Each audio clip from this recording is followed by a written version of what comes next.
Kisah Titin Sumarni, artis idolanya Presiden Soekarno yang berakhir menyedihkan dalam kemelaratan.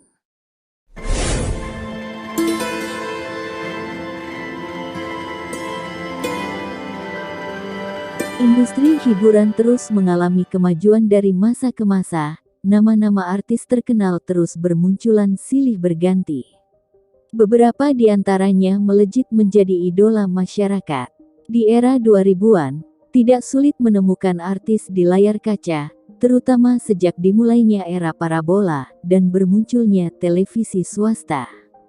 Namun tidak demikian di era penjajahan, dan di awal kemerdekaan Indonesia, belum ada televisi, jikapun ada hanya milik pemerintah.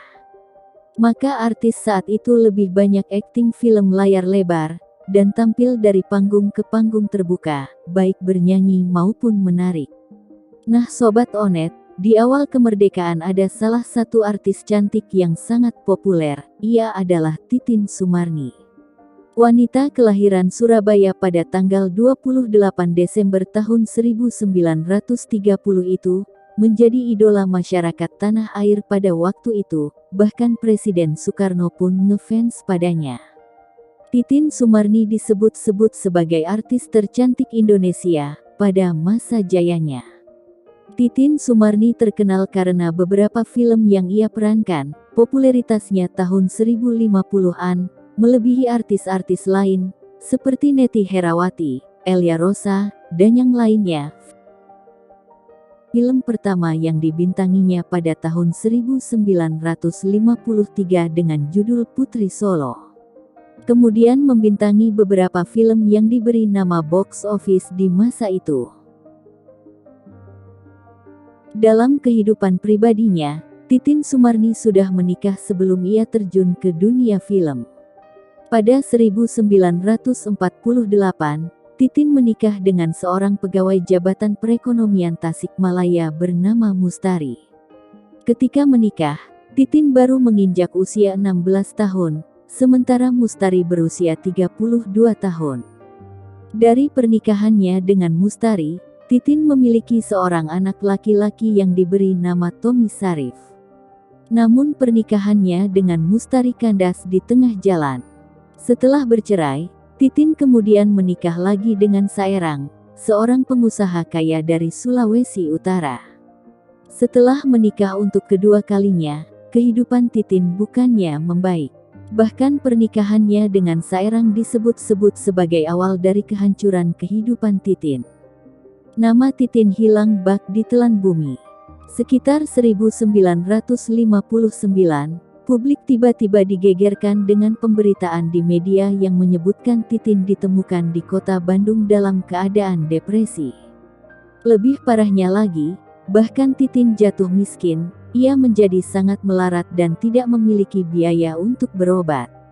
Pada saat itu, untuk bertahan hidup, Titin harus bergantung belas kasihan orang lain.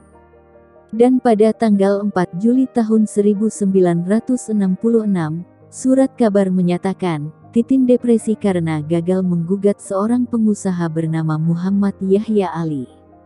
Bersama pengusaha tersebut, Titin disebut terlibat skandal perwik-wikan, hingga ia mengandung anaknya.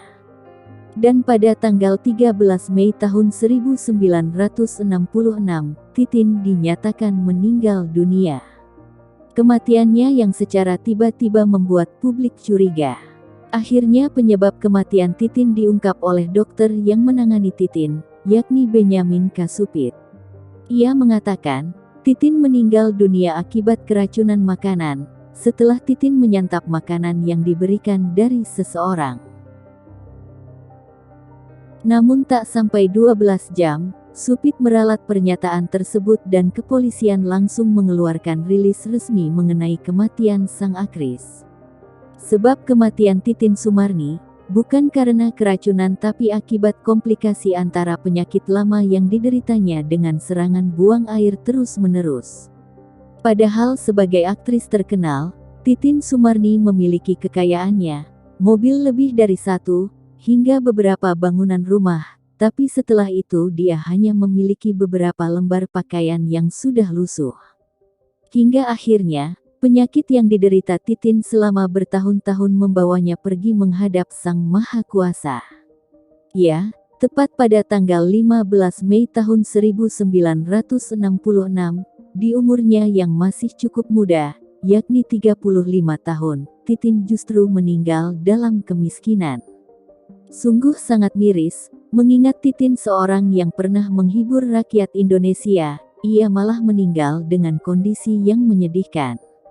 Nah Sobat Onet, itulah informasi yang dapat Onet sampaikan. Terima kasih sudah menyimak sampai akhir, jangan lupa untuk menyimak informasi-informasi menarik lainnya. Wassalam.